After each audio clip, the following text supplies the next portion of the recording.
আজব এক দেশ। শেখ সাদি লিখলো কবিতা, আর আমাদের দেশে এসে আয়সা হয়ে গেল দুরুদ।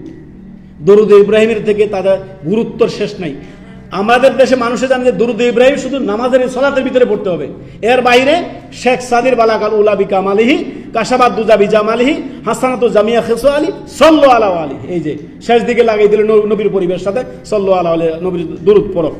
এই যে শেখ সাদির দুরুদ হয়ে গেল আমাদের কবিতা, হয়ে গেল আমাদের দেশে দুরুদ। অথচ শেখ সাদির এই কবিতাতে বহু বিভ্রান্তিমূলক কথাবার্তা রয়েছে। বালাকাল উলা বিকামালিহি, নবী সাল্লাল্লাহু আলাইহি ওয়াসাল্লাম কি নিজের কামালে তিনি আপনার পৌঁছে গেলেন কোথায়? ইন্না লিল্লাহি ওয়া ইন্না ইলাইহি রাজিউন। রব্বুল আলামিন কি বলছেন দেখেন, আপনার সূরা ইসরার আয়াত নম্বর প্রথম আয়াতটি পড়েন আপনি, সূরা ইসরার 1 নম্বর আয়াতটি পড়েন। আল্লাহ তাআলা বলেন সুবহানাল্লাযী আসরা বিআবদি, আল্লাহ বলতেছেন তিনি সেই সত্তা, বরকতময় সেই সত্তা, সেই সত্তা আল্লাহ যিনি তার বান্দা বলছেন আবদিহি বলছেন। আল্লাহ কি বললেন? বিআবদিহি লাইলাম মিনাল মসজিদিল হারাম ইলাল মসজিদিল আকসা।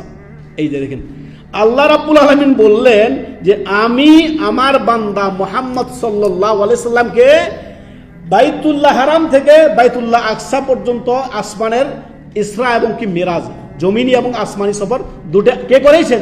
আল্লাহ করিয়েছেন।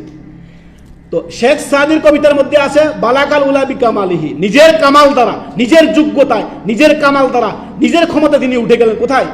বিকামালিহি, নিজের কামাল।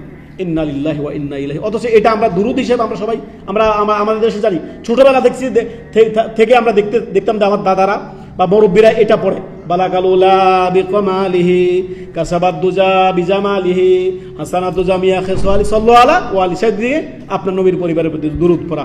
ইন্না লিল্লাহি। তো আল্লাহ কি বলছেন শুনেন, সুবহানাল্লাযী আসরা বিআবদিহি লাইলাম মিনাল মসজিদিল হারামি ইলাল মসজিদিল আকসা। বাইতুল্লাহ হারাম থেকে মসজিদ আকসা কে নিয়ে গেলেন? বরকতময় সেই সত্তা আল্লাহ নিয়ে গেলেন।